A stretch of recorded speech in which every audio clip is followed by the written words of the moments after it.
जब डिश सर्व हुई तो मैंने नोटिस किया कि जज ने नाइफ और फोर्क की पोजीशंस आपस में बदल दी थी। तभी मुझे समझ आया कि जज लेफ्ट हैंडेड है। इसके बाद जज बार बार कफिंग करने लगे।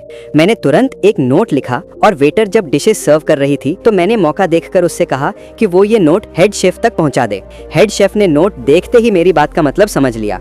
जब अगली डिश आई तो मैंने पहले से ही जज की टेबलवेयर सेटिंग ठीक कर दी।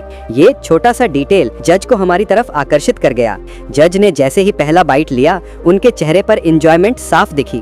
फ्लेवर उनके माउथ में फैलते ही वे बेहद सेटिस्फाइड हो गए। उन्होंने पूरी डिश एक ही बार में खत्म कर दी और हमें एक्सट्रीमली हाई प्रेज दी। असल में मैंने शुरू में ही नोटिस कर लिया था कि जज को कोल्ड है, इसलिए मैंने शेफ से कहा था कि डिश में थोड़ा एक्स्ट्रा सॉल्ट और स्पाइसेस ऐड कर दें, क्योंकि जब लोग सिक होते हैं तो टेस्ट बड्स डल हो जाते हैं। जज इतना इम्प्रेस्ड हुए कि वे हेड शेफ से मिलने खुद चले गए और बोली कि उनका बीफ एक्सट्रीमली डिलीशियस था। मैंने कहा, हालांकि हम उन एक्सपेंसिव इंग्रेडिएंट्स का इस्तेमाल नहीं करते जो राइवल रेस्टोरेंट करता है, लेकिन हम सर्विस और डिटेल्स पर ध्यान देकर उन्हें बीट कर सकते हैं।